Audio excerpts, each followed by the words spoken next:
She was just coming to pick me up. And, you know, he's jumping on her. He's being a jerk. Sure. And no amount of down without the collar was going to dissuade him from not jumping on her. Okay. Was she talking to him? No, she knows better. She has dogs, and she just stood there. And she wasn't like, oh, hi, hey. She just was standing there, and she was turning, and he just kept jumping on her. And I'm saying down, and he's not listening. Okay. So we'll go over that too. Yeah. So you can switch your leash for this one here. We got him a better collar. Oh, that's a nice collar. Yeah. Do you ever go over to For Dog's Sake? I feel like you know what? I think Maddie, Kimball? my puppy trainer does. Is it like in a kind of like a warehousey looking space? Yeah, but I think they're trying to make that building into Yeah, like it's under construction. Art studios or like live workspaces. Sure. But yeah, they have a really great selection of food. They're like raw. The place is huge. Yeah, I've been there. I know Maddie, my puppy trainer. She loves that place.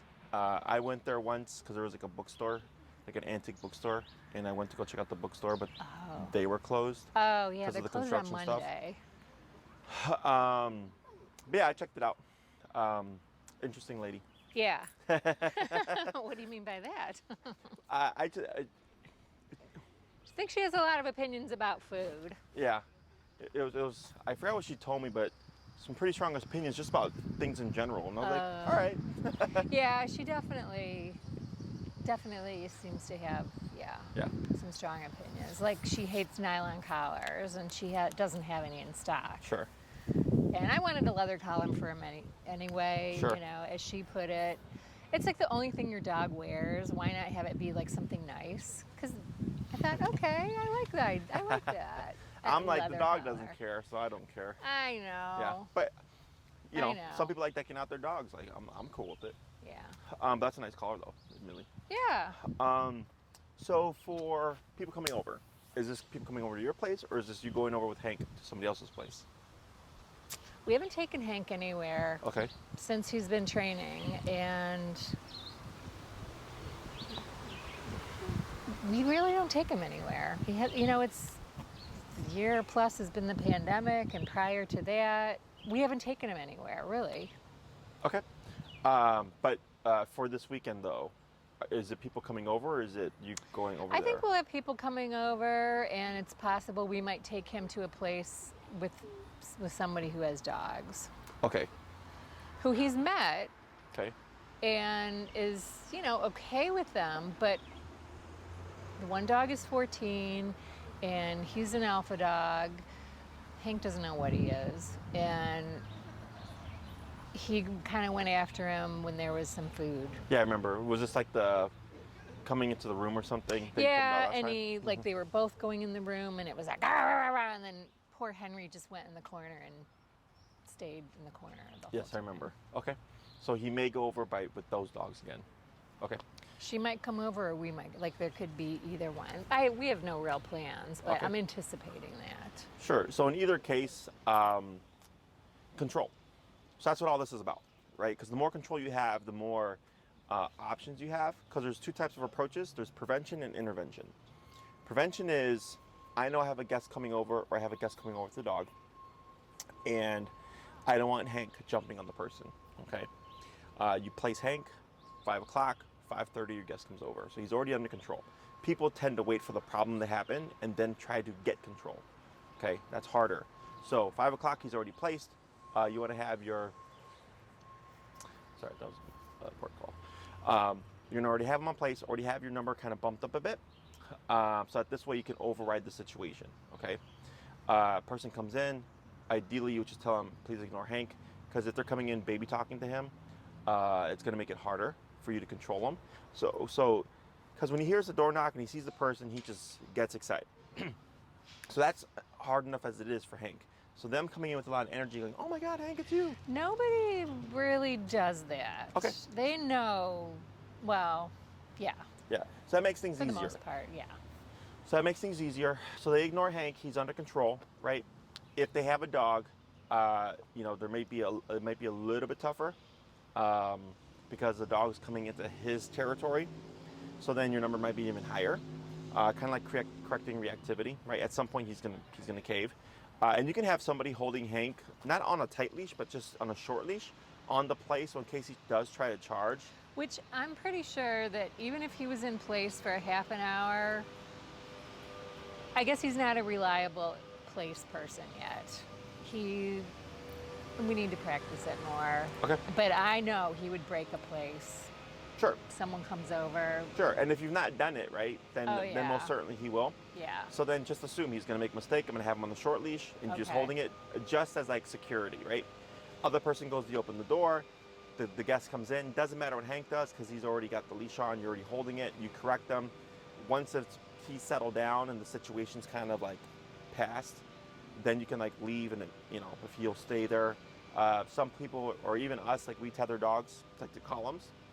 So if there was like those places with like the old school radiators, and then right now obviously they're not on, so the owner will like tether the dog to the radiator and just have the bed right next to it so the dog can't get anywhere. Yeah. Like something like that as well.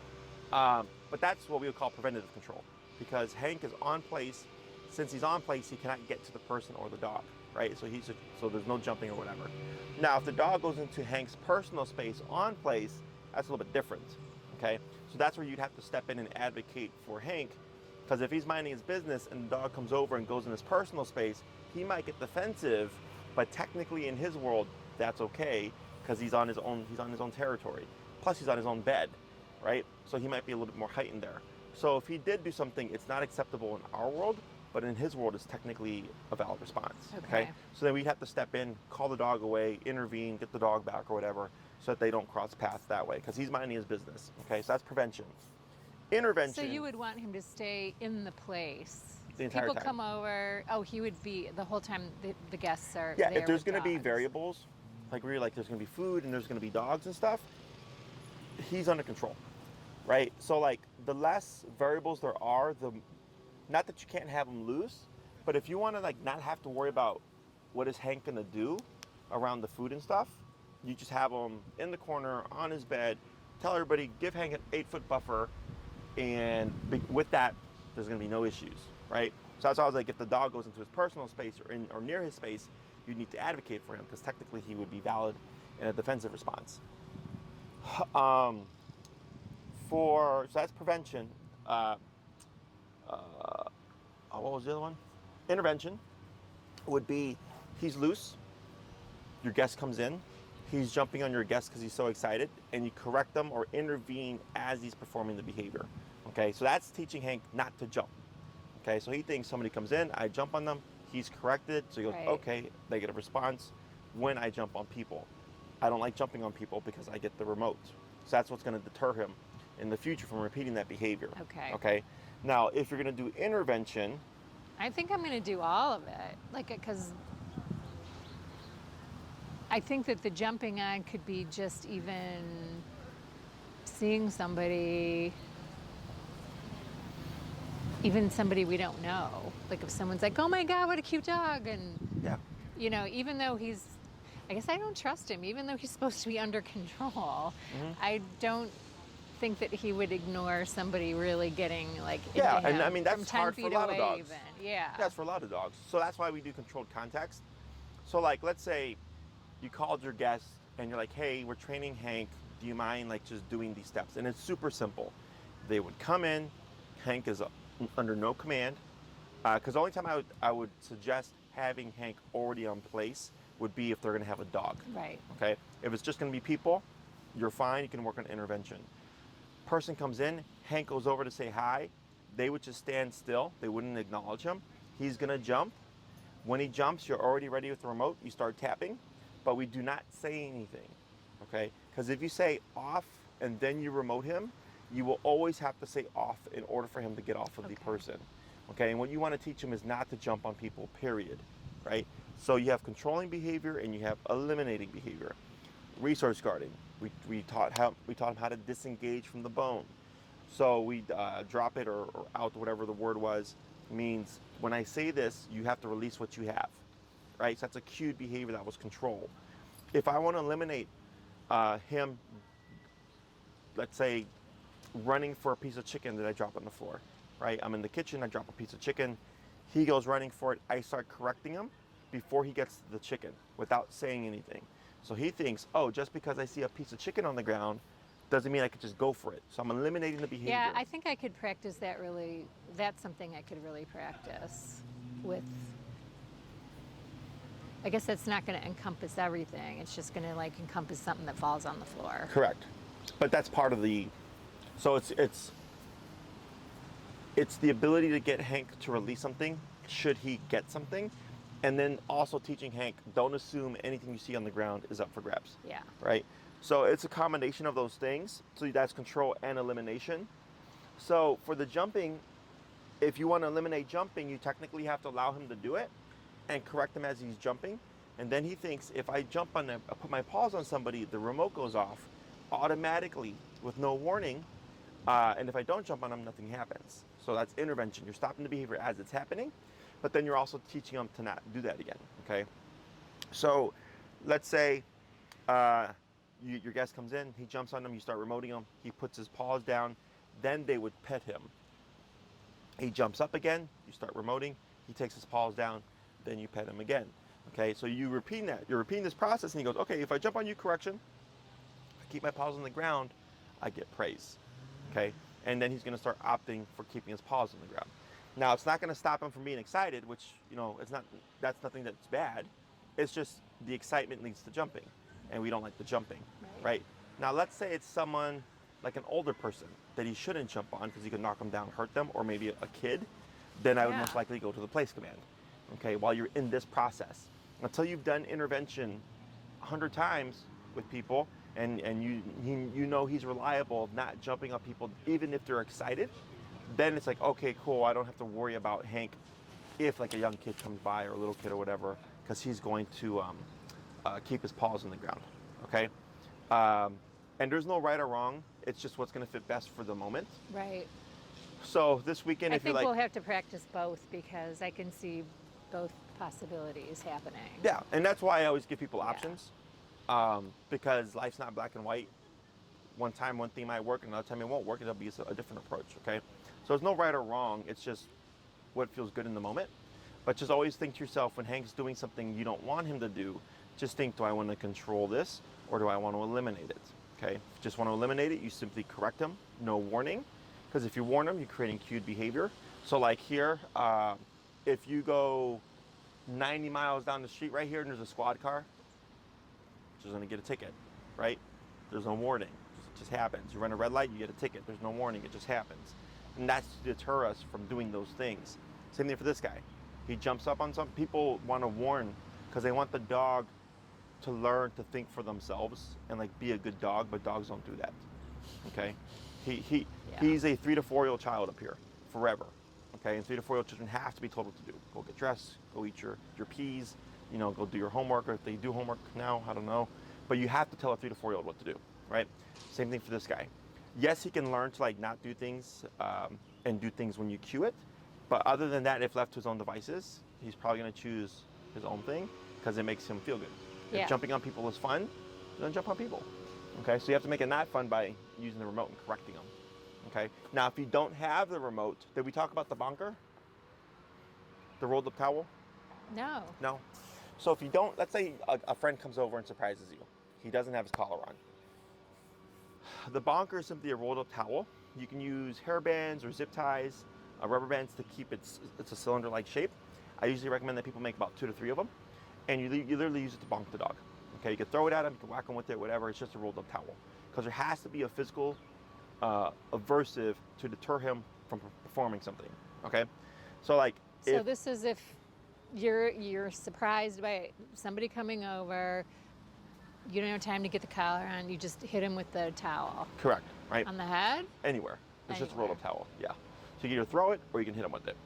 And I have 3 videos that I can send you: how to make one, how to use one, and the trainer actively using one. And you see just the intensity that they put behind it. Okay, yeah, that would be so helpful. The only thing I would be mindful of is because of his defensiveness previously with like the prong collar and stuff, right? Is when you go to correct him, if he becomes defensive, you have, and I suggest you think this preemptively what your approach is going to be. So at my facility, we correct dogs all the time. And I always tell my employees, when you correct a dog that you do not know, expect that they're going to try to bite you. Okay, I always tell this to them. Because people tend to assume the When dog you're is... correcting with the collar? With anything. Yeah. Really? Yep. So, like, okay. So the reason why I do this is because people tend to think that dogs are just these amicable creatures that don't... If you have an aggressive one, like something's wrong. No, like if you correct the dog and the dog gets defensive in response... He growled at me today. For what? We were driving in the car and he was standing up in the back. We were on the highway and he likes to put his head on Steve. Steve was driving. And I'm like, no, you lay down. I didn't have the collar on him.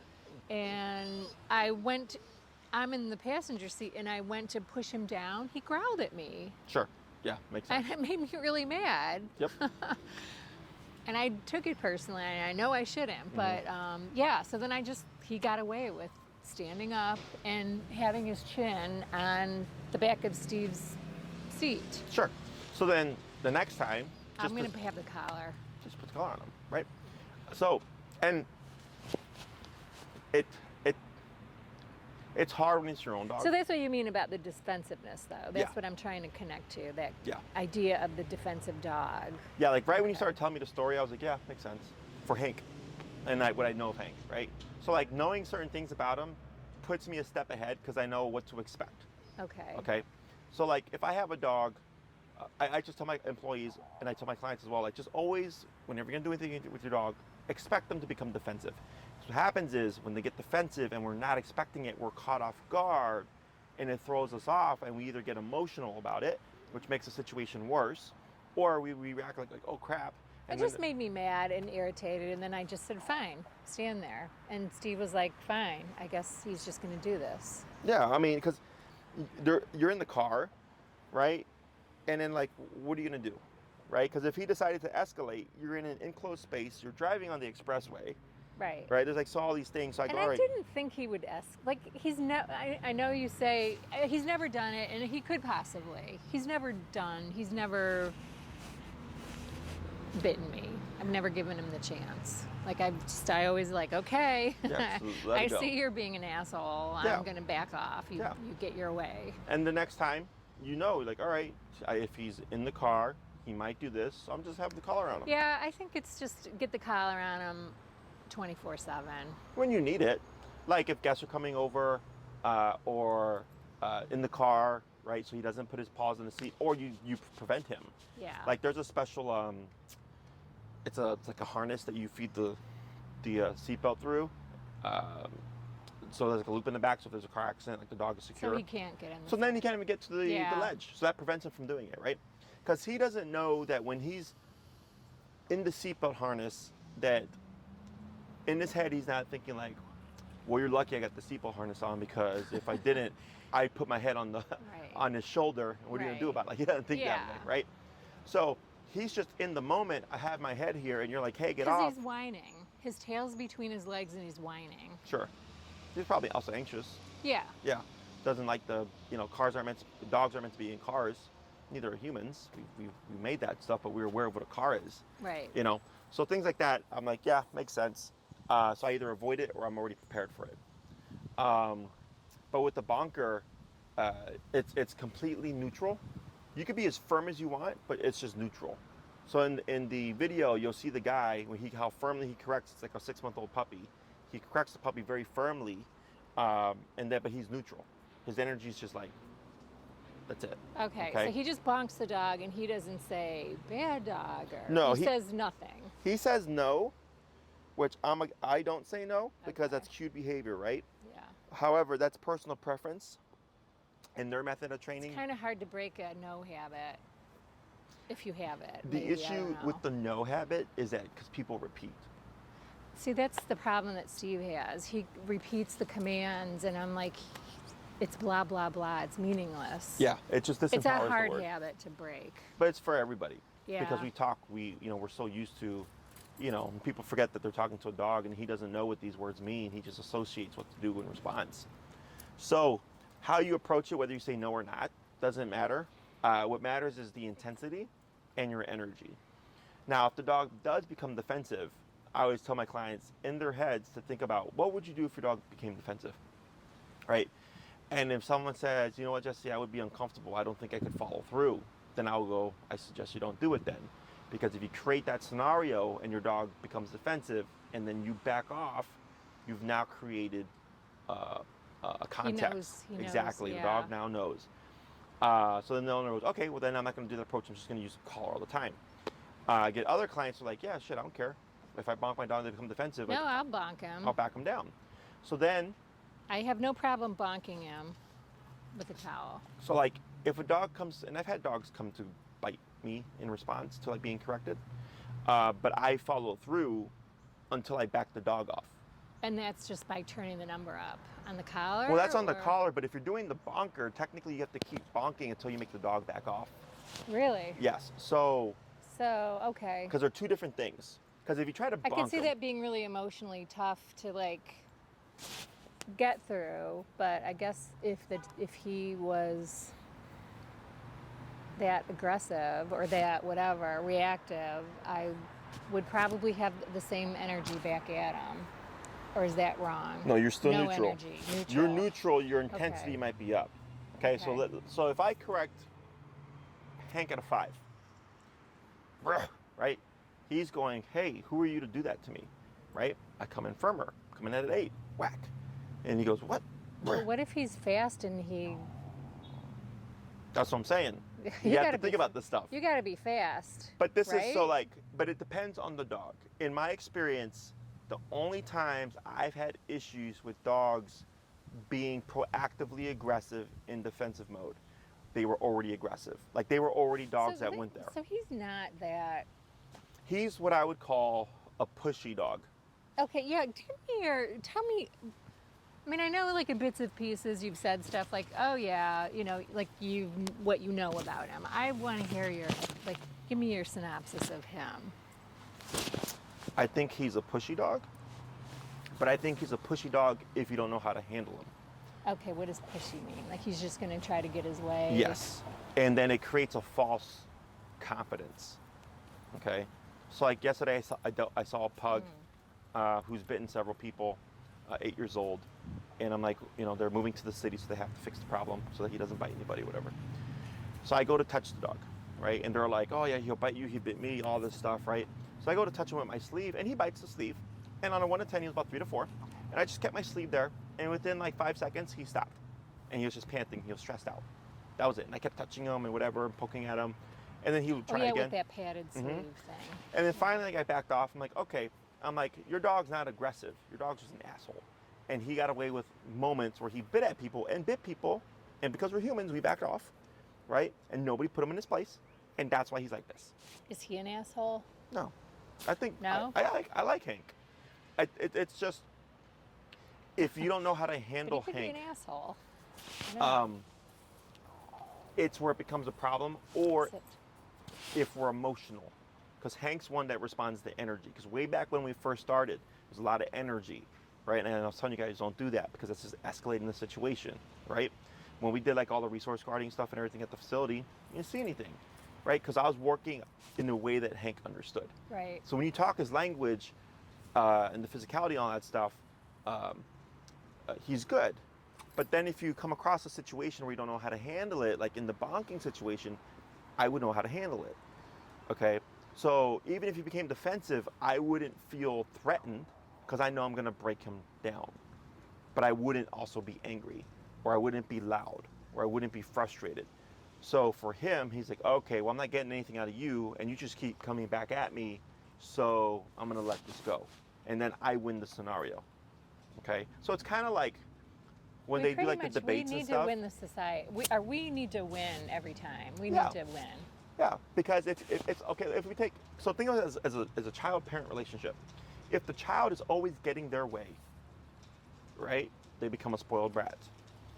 If the child wins some of the battles, they're going to be more willing to push other ones, right? It has to be what the parent says goes. That's how I was raised. Yeah. My mom was like, this is not a question. This is not a request. Yeah, that's how I was raised too. Yeah.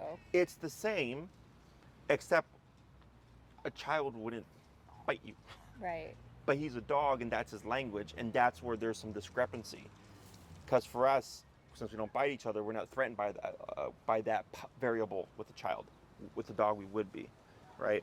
So I had a client's dog. We only had one class. Dog was super territorial, bit a couple of people, bit the owners, all that stuff, right? They had one class and needed to travel the following weekend. So and then they came to drop the dog off for boarding in my facility. Oh my. Okay, dog shows up on the muzzle. I was anticipating it was going to be a problem, so it was my employees out in the front of the facility. I came out to observe to make sure everything was being handled correctly. Dog was muzzled, dog was on a leash. My brother goes to take the dog, pulls the dog, and when he tries to come inside, the dog pulls back, bucks around, and gets outside of the muzzle and slips out of the collar because it was fitted too loose. Oh, Okay, no. I immediately, so if my employees were here, the dog jumps back right here. I immediately came in like this as the buffer, knowing what the dog was going to do next. Dog charged to come bite, and I just real quick kicked that to the air, right? The dog jumps back, so I'm ready. Okay, I already knew what was So you going to didn't happen. even kick the dog, you just kicked the air? So I went to make contact with the dog, so technically yes, kick the dog, Okay. but I didn't make contact, right? Dog backs off.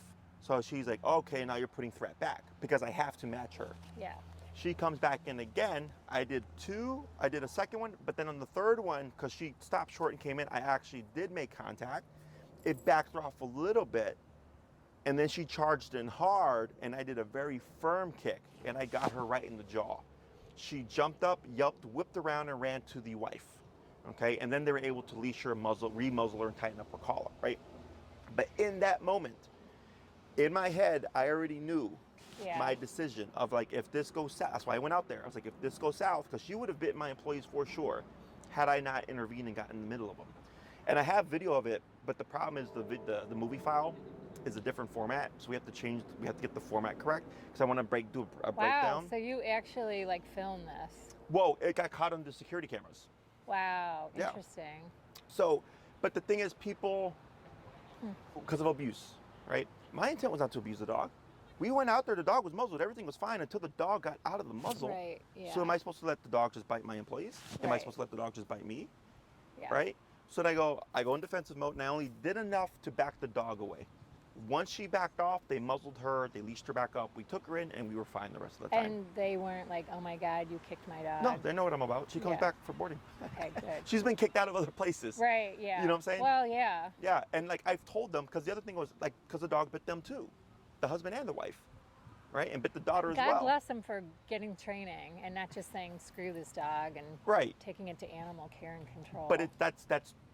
I had another dog that I worked with, it was a little Shih Tzu, was sent to me from a rescue that never sends me dogs because they're completely anti guys like me. I guess they were desperate because this dog was a failed foster several times. He would attack everybody. Okay. With this particular couple, he was going after the husband. He attached to the wife and would attack the husband anytime he would come into the room or come home from work, right? So the guy's like, man, I can't even come into my own house, Yeah. right? He's like, I like the dog. He's like, he's nice when he's nice, but then I can't even enter my own home. So same thing, they had to board him before their first class, so they paid for training with us. So we had him. I went to I went to collar the dog, and I took my sleeve, and I was making contact with the dog, and the dog was attacking. I was there like 5 to 10 minutes of the dog pure attacking the sleeve. So I go, okay, I'm like, you're not gonna give this up. And I was like, and I have to collar you up, right? And I'm not gonna get bit. So I go to go put the collar on, the dog charges me, okay? He's like 15 pounds. I kick him in the chest. He jumps back. He charges me again. I kick him in the chest. He jumps back. He charges me like 8 times. And on the 8th time, he finally yelped, turned around, sat in the corner, and I went over and I collared him up and I worked with him. Wow. And then the owner comes back. They're like, oh, you were able to put the collar on him? I said, yeah. He said, how'd you put the collar on him? I was like, I gave him a taste of his own medicine. What'd you do? Well, he tried to bite me. Oh, so what'd you do? Give him treats? I said, no. I was like, I had to kick him. Because he kept trying to attack me. And he actually attacked me during the consultation. He got out of the leash because the wife was trying to hand it over to the husband. The dog popped out of the collar again because it was fitted too loose. And he ran towards me, and I had boots on because it was in the wintertime. And I just went like this because I know the dog's always going to attack the closest thing. So I just went like this, okay? So I didn't even try to kick him. I just went like that. Started biting at my foot. He runs back, then ran back to me and really started going at my foot and attacking it. And finally, they collared him up, they leashed him up or whatever. And he was legit. Like he was a jerk as well, but he had the intent to do harm. Yeah. They kept him. They were able to keep him because I came in. Everybody was saying, give him treats. Well, and you trained him on the collar then, Yes, right? they did collar too. But I told the husband, I was like, if you come into the house and the dog charges you, he's gonna bite you. He's like, oh yeah, hell yeah, for sure. I said, bonk the crap out of him. Because that's the problem. Is everybody's telling you, give them treats, give them hugs, give them kisses, give them affection, give them time, give them trust. They did that for like a month, and they're like, it's not getting us anywhere. Yeah. You know, and I came in and I said, you just bite the dog right back. Yeah. Right? You give him his own medicine. Then he goes, oh, you mean I can get this too? And he's like, yeah. It changes the psychology. So my intention was not to, again, abuse or hurt the dog. But if he's coming to attack me. Well, it's to protect yourself. Yeah, and then. I didn't get that. But the other thing is, because people go, oh, but that's a 15-pound dog. I go, it doesn't matter. He's got teeth. Could still rip your skin. Yeah, I mean, I had an 8-pound Chihuahua take out a dog walker's thumbnail, sent them into the ER, like screwed up thumb. 8-pound Chihuahua. Oh, I believe it. Yeah. I had a friend's little dog latch onto my thumb. I had gloves on because I bent down to say hi to it, and it charged me. It would not let go of my thumb. Mm-hmm. It would have done more damage if I had not had a glove on. Sure. So, yeah, no, that thing, he was strong. That's a strong little dog. He was Yeah. probably about 8 pounds, too. So, you know, the tiniest Chihuahua to the largest Rottweiler, they're all physical animals, right? So if I come in and I were to bonk Hank, and I'm expecting defensiveness, that's why I always tell people, make at least 3 of them. You know, you bonk the dog, he becomes defensive, you come in firmer. So for me growing up, if my mom spanked me, and this actually did happen, she spanked me and I talked back, I got it even worse. Yeah. Oh, yeah. Right? And then I'm like, all right, you win. But, you know, in this case, he's a physical animal. You know, we're taught not to become physical. So you have that kind of psychological barrier, plus it's like your parents and all that stuff. But for him, and we get this with 2-month-old puppies. Well, the optics of it, too. If you're outside of your own home and, like, somebody sees you, like, hitting your dog with something, you Sure, know. yeah. And that's why I tell people when you do the bonker, I say leave it for inside stuff. Everything else is just e-collar. Because that's true. Someone will be like, oh, what are you doing to your dog? Right. Right? But technically, you know, they don't know the context. But if it's just to deter, if it's to create a response, and then when you get the response, you lay off, that's how it's supposed to work. But we're taught not to do that. And that's where people get mixed up, right? So I always tell everybody, outside, obedience type stuff, behavioral stuff, outside, other people involved, people you don't know, whatever, e-collar, right? Because it just takes away all the confrontation.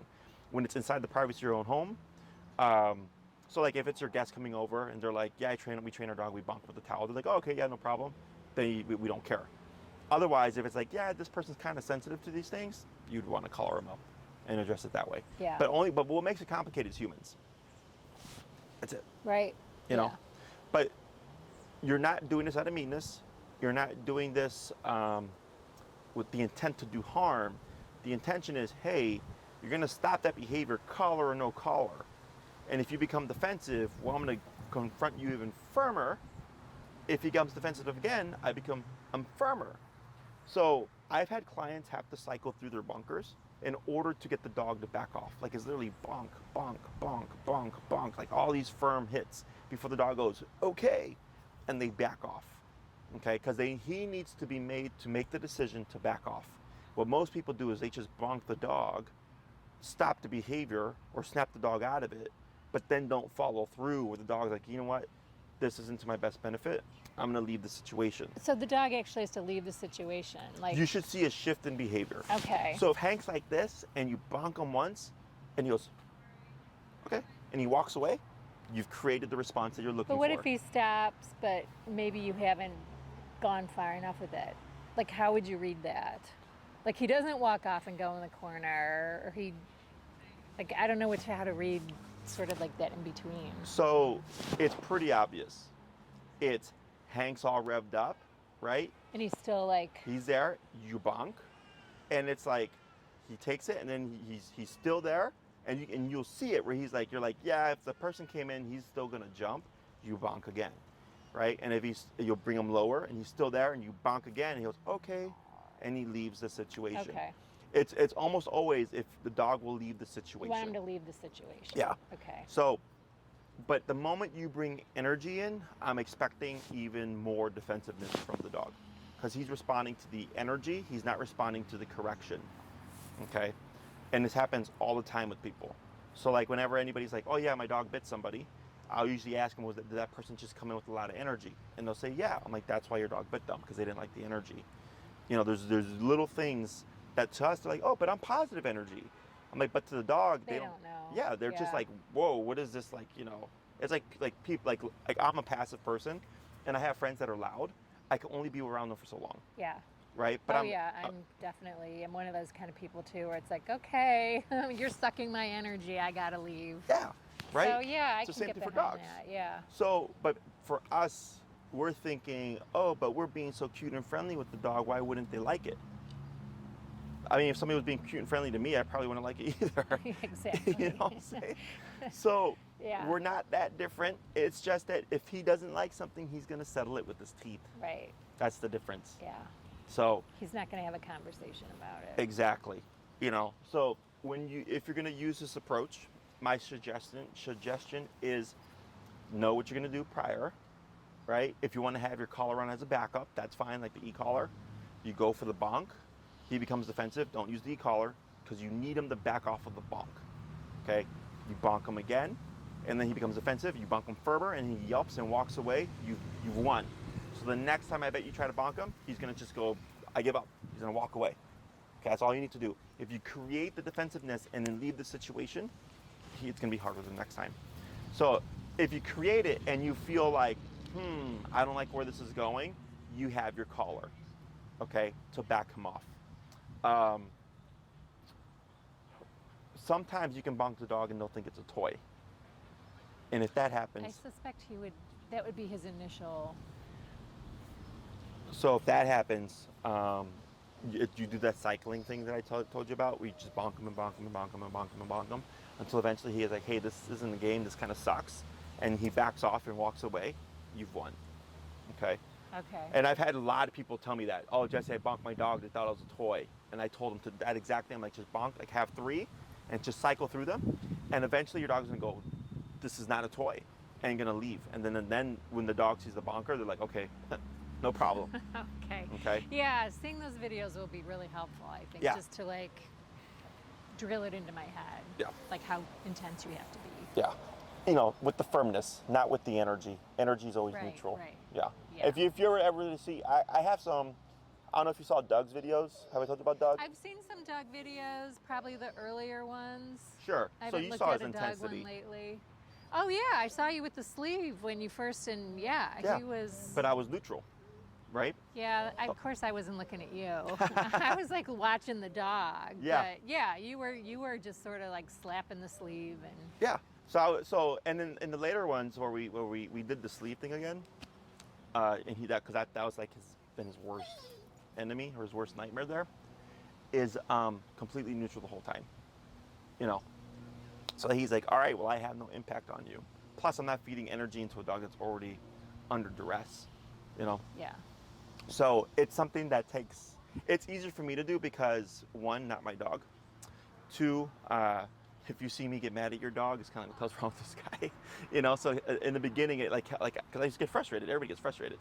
My own dogs I get frustrated with because I expect more from them, Yeah. right? But I also remind myself, like, they're also dogs. Right. Yeah. But for people, you know, because it's your own dog, you expect more, plus all the things that you do for him, the emotional component, right? All those things kind of factor in.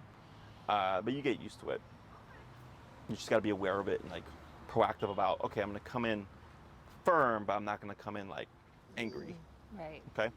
Other questions? No. So what I would suggest is feel out the situation for the weekend. If there's going to be a dog or dogs, I suggest place command, using that to your advantage, advocating for him and keeping the dogs at bay or at a distance of him. I'd probably just keep him there the entire time, especially if there's going to be food around, like you're just avoiding the situation. If it's going to be just people and you want to work on him jumping on people, you can have your guests come in, just tell him beforehand, like, hey, we're working on Hank and his jumping. Just stand there and ignore him. We're going to correct him. He's going to jump off. When he jumps off, then you can calmly touch him. He jumps up. I'm going to correct him. He jumps down. You can calmly touch him. Okay. Okay? Yeah. When it comes to all the other stuff, it's just a matter of putting yourself in the situation and looking at what you have. You guys have a ton of control because we've done all 6 commands, right? Sit, stay down, come, place, heel. Yep. Yeah, you have tons of control. And aside from like this, when I first saw him, remember how like edgy he was? Like he's toned down so much. And Yeah. even this stuff you can correct as well. You know, if you're like, hey, I don't like that energy you're doing there, you can correct that too. What he's doing right now? Yeah. He's just looking. I don't mind it. Okay. But there is some energy to it, just so you know. Okay. So Because what happens is dogs can stack. Stacking is he sees one thing, it brings him to a 1. He sees another thing, it brings him to a 2. okay. Another thing, it brings him to a 3, right? So he's starting to stack an event, and this is where clients go like, Jesse, my dog's been great. And we passed by 20 dogs, and then they lunge and bark to the 21st dog. I said, because your dog was stacking. Because every dog you saw, it was great for you because there was no reactivity, but there was a little bit of stimulation going on. And then by the 21st dog, the dog lunges and barks. Should I be correcting for his looking at that man? Not There was a looking. dog sitting over there. Not the looking, Before. the energy. I don't mind that he looks. I mind that he started pining because that's him going 2-3. Okay. That's what I mind. Okay, if he's here, like last time we were here and he was just like chilling, like looking around, completely passive. I don't think he whined the entire time. I think he perked up once because like somebody came through over here, but that was it. Like he was completely chill. Right. But here I can see him moving and whining and kind of like repositioning. Okay. That's him telling me I'm starting to escalate. Okay. Okay. Now, I mean, I didn't officially do anything to get him down. He's not in any command right now. but it's not about the really. command. It's about the behavior. Okay. So he doesn't have to be under command to behave. Okay. All right. Okay, Yeah. that's good. So like kids behave in I've school. kind of been giving him sort of like, well, I didn't put him in a command, so okay. Yeah, behavior and obedience are different. Okay. Kids go to school. There's rules, right? They have to behave themselves because of the rules. They're outside of school. They don't have to sit down and pay attention. They're free, right? They're off the clock. They can do their own thing. But if we take that kid and then take him to the playground, even though they're at the playground, there's still rules, Right. right? Can't push kids, can't bully kids, can't call the kids names, can't scream at kids, right? Right. You still can't do those things. Even though you're free to play and you're free to be a child, there are still rules in play, right? Right now, when we leave, there's still rules in play. You still got to stop at that red light, right? You still got to give pedestrians right of way, Right. okay? But you're not doing anything. You're just living your life. You're not at work. When you say this stuff, it just sounds so obvious. So I'm not sure why I'm not solving my own like questions. Because It as just humans, we seems don't so- live in that world anymore. Yeah, I guess. It's so kind of like, because it's built into us from here. Yeah. So we're aware but not aware. You know, so for me, and doing this for 10, 11 years now, and working with probably at least a couple of thousand dogs by now, it's just ingrained in me, you know. So then for you, it's just becoming aware of that, and then reminding yourself like, oh yeah, Jesse did say that, and eventually it just becomes something that you're aware of, Yeah. you know. But yeah, behaviorally, yes, he's off the clock. He's not under any command. He could get up and sniff around. I wouldn't care. But if you start to lunge and bark, Or we would care, So I'm gonna right? correct So like here, it. give a I'm tap, gonna correct it. right? So, and what he does in response doesn't matter here, okay? He comes in closer because he's done a lot of heel. He's done a lot of recall stuff. So he's gonna think, okay, I'm gonna go to mom. Now, if you praise him here, that would confuse him. We would not praise, okay? Because you just said, don't whine at that dog, right? And he thinks, okay, I got corrected. Is it because I'm supposed to get closer? So if you pet him, he thinks he got tapped for because he needed to be closer, not because of whining at the dog. So I have a client right now whose dog likes to eat goose poop. And I told her, when you let your dog go be a dog, every time he tries to eat goose poop, you're gonna tap him, he's gonna run to you, you're gonna ignore him, you're gonna keep exploring, okay? She did that for a couple of weeks. And then now she's like, hey Jesse, what you said happened. I tap him when he's gonna eat goose poop, and he stops and he just continues to wander. He doesn't run back to me anymore. I said, yes, because you didn't confuse him by petting him and making him think that when I tap you means get over here when you're eating goose poop. No, the conversation is, I don't want you to eat goose poop. So okay, so that I get it. I get it. They can't really get into big long concepts. It's basically just like don't do that. Yes. It's simple. Yeah. That's why I tell people behavior is simple. What Yeah. makes what if so like let's say I have an aggression case. What makes Doug difficult from any other aggression case that I may have is his extremeness. That's what makes him difficult. It's not the aggression. I'm stopping him like any other dog, but it's taking me far more pressure because he's so extreme. The pug that I saw has bitten people, will bite people, bit my sleeve. I told him, yeah, I think I can get this done within like 6-9 classes, right? Because I'm like, this is a guy that just hasn't had formal discipline yet. Yeah. But there's no extremeness there. Right. A dog, I have another case right now, it's fear aggression, who will bite people and has tried to come after me as well. Her process is longer because it's not the aggression, it's the fear. I have to work on the fear, but when it comes to simple behavior of jumping, barking, even biting, as long as there's nothing, if it's just the dog bites, that's easier because there's no underlying issue that I need to also fix. It's just don't bite. That's it. It's a conversation. So if he tries to nip at another dog and the dog just kicks his ass, he's gonna go, that's the last time I tried to nip that dog, right? And I've walked into homes with dead dogs. I had one dog, it was a black lab that attacked the pit bull mix. They had just gotten the dog from the rescue. 2 weeks in, attacked the pit bull mix. The pitty would not come into the room if the lab was in the room. Because she was like, nah, I already got my ass kicked once, I'm not doing that again, right? And I came in, she was stitched up, sutures, drains, like it was bad. The lab like tore her up bad. Wow. And put that in her head of, you don't want to be in a room with me. And which was the new dog to the situation? The lab. The lab was brought in. Yeah. And the lab kicked the ass of the dog who lived there. Yes. Oh. Within 2 weeks. Wow. And they had 2 Chihuahuas and the pitty mix, and then they brought in the black lab. Wow. And then people assume, oh, like labs. It don't matter. Yeah.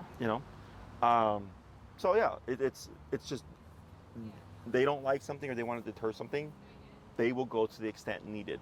When I talk about this was a don't put me in that kennel. Right. That's all the conversation was. Right.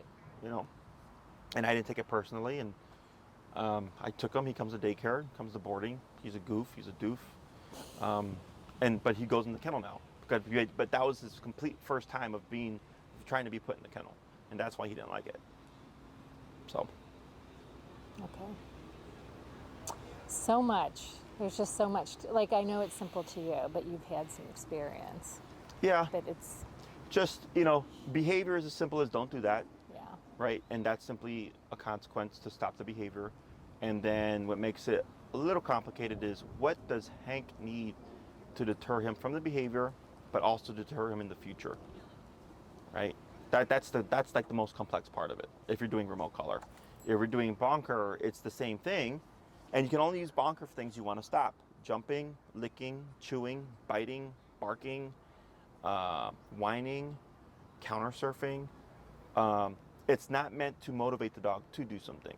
So like if Hank jumps on the couch and you try to bonk him to get off the couch, it wouldn't work.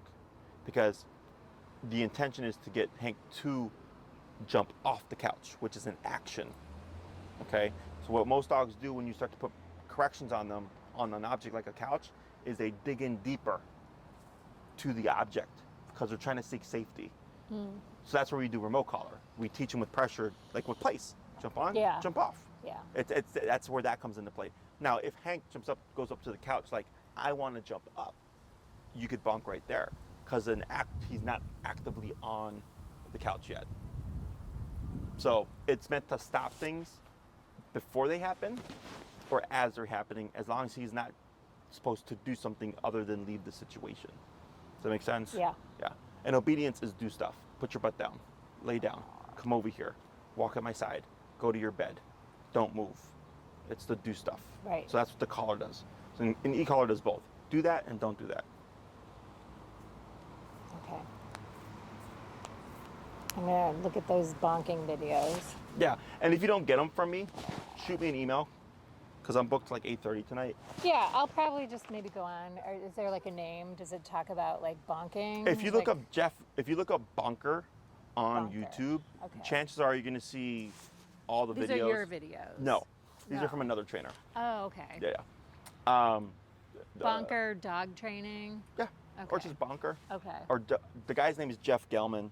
Jeff Gelman. Uh, Dog yeah, bonking. but if you just put a bonker or dog bonker, I'm sure it'll pop up. Okay. But I have 3 that I send to people because it's how to make one, how to use one, and then the trainer actively using one. And that's always the important one, because typically when people bonk, we have a natural hesitation or apprehension to get physical with our dog that people aren't correcting as firmly as they think they are. Right. Like, I'll have someone tell me, like, oh yeah, I corrected my dog at a 10, he kept doing it. I'm like, show me. It's like a little love tap. I'm like, that is not a 10. But psychologically, the person feels that way. Yeah. You know? So it's just, I use the Cesar Millan method, which is correcting with hand touch and foot taps. But that one's more complicated for people. Plus, it puts you more at risk of being bit because it's your hand.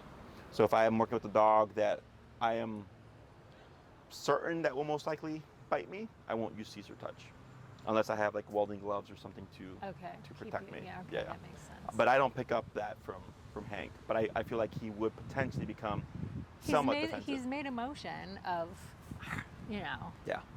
But that's him. a turn and a mouth open, a growl. Mm-hmm. That's enough to me to say, okay, you might bite me. Mm-hmm. I'm not going to proceed with what I'm trying to do without the proper correcting. Mm-hmm. If he didn't have the collar on, like, he wins. The other thing you can have is like a shield in anticipation of. So like Cesar Millan would use a racket. You know, he'd have the racket, and so like if the dog tried to bite him, the dog doesn't understand the racket is a racket. The dog thinks it's an extension of the body. So like when Huey, the little Shih Tzu, came to attack me, that's why I put my foot out, because I was like, you're gonna target the closest thing to you, so I'm gonna put my shoe out, because you don't know that I'm protected by my shoe. Yeah. When I touched the dog that I saw yesterday, the pug, I used my black sleeve because he does not know that it's not an extension of me. Right. He's just like, okay, this thing that, like, you're coming to touch me, he doesn't know that's not a part of me. Right.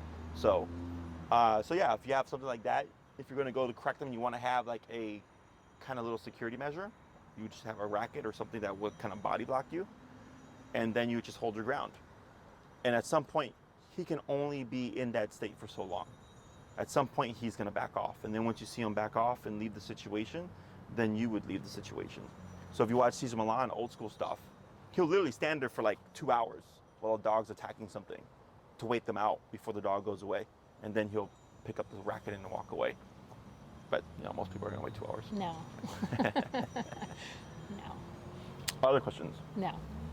So, for your homework stuff, just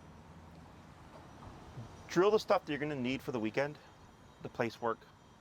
You can even do like the jumping on people with yourselves, because it's just just learning how to do it, which is simple.